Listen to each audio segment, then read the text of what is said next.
Bienvenue sur la chaîne du Petit Soldat. Aujourd'hui, on va réagir à TBT9. On va regarder quelques petits extraits, bien sûr. On va pas diffuser l'émission. On va prendre quelques petits extraits d'une minute et on va réagir. Et moi, j'aimerais savoir ce que vous en pensez. En effet, Hanouna décide de tomber sur Dominique de Villepin, qui n'est pas très surprenant connaissant le personnage. J'apporte moi tout mon soutien à Villepin, vous me direz en commentaire ce que vous en pensez. Ensuite, il y a eu un débat assez houleux concernant Omar Sy et le racisme. Alors il explique Omar Sy qu'il y a plus de racisme en France qu'aux États-Unis. Pareil, ça va faire du débat et ainsi de suite. Et il y a plusieurs sujets au cours de la soirée. Donc on va regarder ça, hein. On va faire un petit best-of. Tous les jours, on fera un petit best-of de des propos qu'il y a eu ou s'il y a eu un clash en particulier. Juste avant, je vous invite fortement à vous abonner sur cette chaîne-là pour de l'actu un peu people, un peu généraliste. Et on peut démarrer. On garde Dominique de Villepin pour la fin.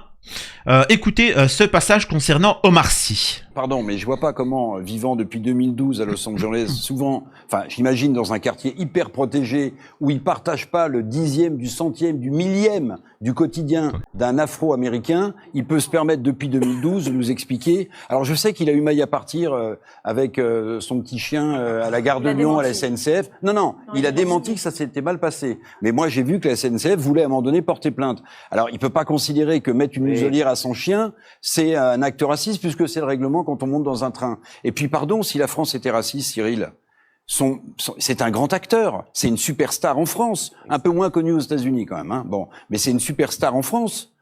19 millions d'entrées pour Les Intouchables, ce film absolument incroyable. C'est quoi le rapport? Qui est le deuxième record de film en France, derrière les Bienvenue chez les Ch'tis. Mais si les Français étaient racistes, ils n'auraient pas été voir ce magnifique numéro d'acteur qu'il fait. C'est quoi le rapport? Alors, autant, je veux bien qu'on débatte du sujet, mais Omar Sy t'explique que lui qui a vécu en France et aux États-Unis voit que le racisme est beaucoup plus présent en France qu'aux États-Unis. Tu peux débattre. Certains vont dire oui, mais maintenant il est beaucoup plus riche, il est beaucoup plus aisé et vivant aux États-Unis, il ne vit pas réellement en tant que citoyen lambda ce que c'est. Voilà. Est-ce qu'un Américain pauvre aux États-Unis qui subit du racisme noir et un riche Français noir vivent la même chose? C'est une question qui peut se poser, qui est légitime, mais de là à dire, parce que c'est ce qu'il est en train de dire, Éric Revel, c'est oh, il va pas se plaindre, il gagne de l'argent, on l'a regardé, il est connu, donc il se plaigne pas. Hein. C'est qui dit merci. En fait, c'est même pas un argument. Ça, c'est pas un argument pour ma part. Donc je pense qu'il faut, voilà. Et puis moi j'aimerais, si vous voulez, qu'ils s'indignent, mais pas à géométrie variable. Oui, il y a des problèmes de racisme en France, personne ne le nie. Oui. Moi je suis blanc, donc je ne vis pas ça. J'ai jamais été contrôlé dans la rue. Mais pardon, mais moi ici je vais vous contrôler quand même. Voilà, bah, vous pouvez, mais je suis clean. Mais vous voyez, je pense aussi, puisqu'il est acteur, qu'il a une voix, qu'il a une notoriété, qu'il a un talent, que les gens l'écoutent et l'invitent. Bon, même si là, il est en promotion de French Lovers, il va sortir sur Netflix. Moi, ce que je pense mais aussi, attendez que... juste, Cyril, est-ce que je peux juste terminer et dire, vous savez, en ce moment, il y a quand même un truc qui se passe dans le monde du spectacle. Des auteurs, des acteurs, des producteurs sont mis de côté parce qu'ils sont juifs. Moi, j'aurais aimé qu'un grand acteur... Quoi? Des acteurs qui sont mis de côté parce qu'ils sont juifs? Mais où ça que t'as vu ça, Éric Revel? Mais qu'est-ce qu'il est en train de nous raconter? Ce qu'il faut dénoncer, c'est que les personnalités françaises ne dénoncent pas ce qui se passe à Gaza, le massacre qui est à Gaza. Oui, ben c'est encore une fois, on voit bien que y a un problème en France. Les mecs, ils sont complètement hors sol. Ils dérivent du débat. Il dit juste, en plus, tu ne peux pas. Il te dit je subis plus de racisme en France qu'aux États-Unis. Bon, c'est son avis. Point. Après, on peut en débattre. Mais c'est tout. Là, il est hors sujet. Je suis désolé. Comme lui monte au créneau pour dire. Moi, je représente tous les acteurs. Je suis la voix du spectacle. J'ai une notoriété internationale. Eh bien, non. Pour eux aussi, on les défend. C'est quand même incroyable cette histoire. On poursuit, hein, parce qu'il y a plusieurs petits sujets. 200 engins explosifs retrouvés chez un ancien militaire connu des services de police. L'homme pourrait avoir un lien avec le mouvement Bloquons tout. Michel Marie. 200 engins explosifs découverts chez un ex-militaire. Un lien avec le mouvement Bloquons tout n'est pas exclu, ça fait flipper. Oui, je pense qu'on l'a peut-être échappé belle. Ouais. Les gendarmes ont eu du flair à Barsac, en Gironde, 2 jours avant le Blocon Tout première phase, c'est-à-dire avant le 10 septembre, donc le 8 septembre, les gendarmes ont interpellé un ex-militaire de 53 ans. Ils ont fait une perquisition avec l'assistance de démineurs et ils ont retrouvé l'équivalent de 200 bombes, Incroyable. 200 engins explosifs qui étaient prêts à fonctionner.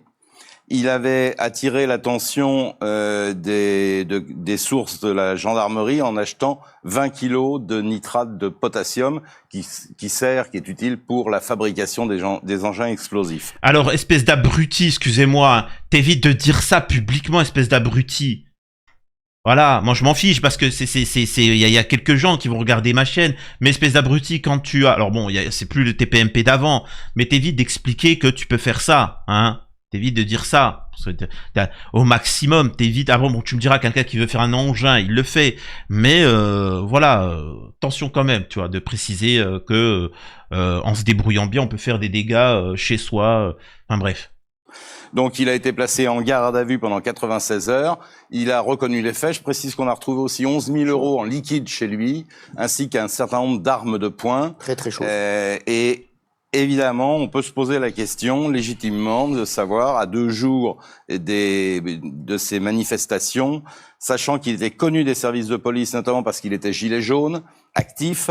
Il a été connu en 2016 pour un refus d'obtempérer et également pour des violences volontaires sur un de ses employeurs. Voilà, je préfère parce que j'ai cru que il est connu des services de police parce que gilet jaune. Ah, ouais, d'accord, ok, c'est quand même particulier. Hein. Ça va, au moins ça me rassure. Avant de vous faire écouter, Hanouna qui insulte Dominique de Villepin, il y a l'actrice Isabelle Nanty et je suis révolté. Vous me dites vous ce que vous en pensez. Là, je veux vraiment vos avis en commentaire. Elle a subi un accident de voiture et tous les médias tombent sur le conducteur. Écoutez ça. Et vous allez comprendre pourquoi, pour moi, ça me pose problème. Voilà, Gilles, on va passer vraiment au dossier qui aussi nous a fortement inquiété. On a eu très peur. Isabelle Nanty, parce que j'aime tellement cette personne. Oui, elle a subi un très grave accident de voiture. Oui. Donc Isabelle Nanty, c'est Les Tuches, c'est la série Munch par exemple, elle a 63 ans. Et vendredi, à 2h30 du matin, elle est partie du Cantal, direction l'Île-de-France. Donc elle prend l'autoroute A10, et elle est dans les Yvelines, sur la commune d'Alainville, c'est près du fameux péage de Saint-Arnaud en Yvelines. Et lorsque la voiture fait sans doute une embardée, on n'a pas encore les circonstances, mais il n'y a pas d'autres véhicules en cause. Son chauffeur, parce qu'elle a un chauffeur, elle ne conduit pas, peut-être qu'il s'endort. En tout cas, la voiture est retrouvée sur le toit après plusieurs tonneaux, accident très violent. Donc, on ignore. Donc, déjà, le conducteur qui l'emmène, on ne sait pas ce qui s'est passé, peut-être il y avait un peu de pluie, un peu un verglas, il s'est un peu assoupi, peu importe, hein, là, il s'est passé quelque chose et tête à queue, allez, c'est parti, voilà, la voiture se retrouve là, elle a été un peu blessée, etc. Écoutez. Encore les causes, mais le véhicule est seul dans cet accident. À ce moment-là, Isabelle Nanty est grièvement blessée. Elle est déclarée en urgence absolue parce que lorsque les secours arrivent, les pompiers, eh bien, elle n'a pas de blessure apparente, mais elle dit qu'elle a des grosses douleurs au ventre. Et donc, on craint une hémorragie interne. Donc, elle est transportée en urgence absolue, guidée par la gendarmerie. Elle est conduite à l'hôpital Percy à Clamart, dans les Hauts-de-Seine. Les gendarmes l'escortent. Donc, son état est très préoccupant. Finalement, son état de santé, c'est 3 côtes cassées. Ce n'est pas si grave. Mais les circonstances de l'accident sont extrêmement préoccupantes. On apprend que le conducteur n'aurait jamais dû la conduire. Il n'avait plus de points sur son permis de conduire depuis 2018. Oh là là. Alors. Oh là là. Oh, vous avez entendu là, Hanouna. Oh mon Dieu, que c'est ignoble, c'est horrible. Vous êtes en train de vous dire, qu'est-ce que raconte le petit soldat? Où c'est qu'il va en venir? Je vais y venir tout de suite et après je vous fais écouter la suite. On vous vous rappelez de l'affaire Palmade où il était complètement coqué depuis plusieurs jours avec une fête où il s'est passé beaucoup de choses étranges où on est d'accord que c'était ignoble ce qui s'est passé. Il a ôté la vie à un petit bébé, blessé une femme, rendu handicapé à vie un père de famille et un enfant de 6 ans, etc. Et on nous expliquait que c'était une victime, que c'était un pauvre, et ainsi de suite. On est tous d'accord là-dessus. Et là, l'individu qui a fait une erreur, ça peut arriver, je sais pas, peut-être qu'il s'est assoupi ou autre. Alors, certes, il avait peut-être plus de points parce que voilà, il s'est pas rendu compte. Mais c'était pas un coquet, quoi. Vous voyez ce que je veux dire? Et il lui tombe dessus comme si c'était horrible. Vous aviez pas le même discours avec comment il s'appelle, avec Palmade. Apparemment, il n'en aurait pas été notifié, mais vous devez savoir si vous avez des points. Vous devez savoir si vous avez des points. Je mets au conditionnel, le véhicule ne serait pas assuré et le chauffeur aurait une carte professionnelle qui serait en cours de renouvellement. Voilà. Les analyses menées sur lui, alcool et stupéfiants, ont été négatives, mais il va être entendu par la gendarmerie. C'était aujourd'hui, et elle aussi parce qu'elle va mieux. Ça, c'est la bonne nouvelle, elle va mieux. Donc, elle pourrait rentrer chez elle mercredi. Voilà. On n'est plus inquiet pour Isabelle Nanty, mais tout le week-end, depuis vendredi, il y a une grosse inquiétude à son sujet. Et on lui souhaite un très prompt rétablissement. Vous voyez un petit peu ce qui est ignoble, c'est le 2 poids 2 mesures dans ce genre de comportement, dans ces castes politico-médiatiques, que je trouve ça abject. Je trouve ça abject. Le traitement qu'ils ont fait du conducteur qui a fait certainement une petite erreur, comparé à Palmade, c'est ignoble. C'est ignoble. Alors qu'elle a juste 3 côtes fêlées, hein, faut le dire la vérité. Dites-moi vous si vous trouvez ça choquant, s'il y a un 2 poids 2 mesures. Et là, on arrive sur Dominique de Villepin. Dominique de Villepin, qui représente une des 3e forces dans ce pays. Hein. Vous savez, il y a la LFI, il y a le RN et il y a... comment il s'appelle? Il y a Dominique de Villepin qui compte se présenter. Et qui est très correct, hein, très bien, et décide, Hanouna décide de tomber sur Dominique de Villepin. Alors, Dominique de Villepin, qui est un très bon travailleur, qui est un très bon Français, après bon, vous plaignez comme vous voulez, en fait, ça faisait débat sur les privilèges. Vous savez, il y a des privilèges pour les anciens ministres, les anciens députés, les ceci, les cela, etc. Certains ont le droit à des gardes du corps, des chauffeurs, et ainsi de suite. Dominique de Villepin, il dit que c'est pas à moi, moi j'en bénéficie, mais en fait il faut les couper à tout le monde. C'est des trucs, ça il faut arrêter, ça il faut serrer la ceinture. Il s'agit pas de parler que de moi. Et Hanouna va décider de lui tomber dessus, mais je suis convaincu pour ma part que c'est pour son soutien à la cause palestinienne que ces gens-là critiquent Dominique de Villepin, qui, je le rappelle, lui n'est pas de gauche, hein, donc voilà. Mais en fait, on en a déjà parlé. Là. Il est pour la suppression de toute forme de privilège. Mais lui, c'est un génie quand même, Dominique de Villepin. Parce que Dominique de Villepin, non, mais attendez, parce que j'aimerais qu'on parle de ça. On va le regarder. Et pendant 18 ans, il s'est goinfré, que dit ces gens. C'est quand même phénoménal. Hein. Et lui, quand même, alors, quand on a un génie comme ça, franchement, on s'incline et on regarde. Hein. Mais c'est un fou. Lui, c'est le gars. Il est Premier ministre de 2005 à 2007. Et il a coûté le plus cher à l'État de tous les anciens premiers ministres, avec 207 072 euros de dépenses par an. Pendant 18 ans. Dont 198 000 euros de dépenses personnelles pendant 18 ans. Et il arrive, il dit, moi je suis d'accord. Non mais les gars, arrêtez de nous prendre pour des cons. Là. Mais d'ailleurs, vous lui ressemblez un peu, Gilles. Ah bah, je le déteste, donc c'est pas un compliment. Hein. Vous êtes Dominique de Villemomble, vous regardez.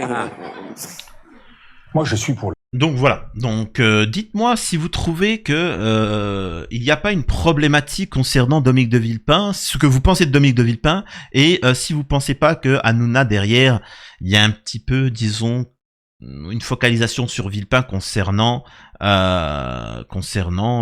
son soutien à la cause palestinienne. En tout cas, moi, ça, c'est mon avis là-dessus.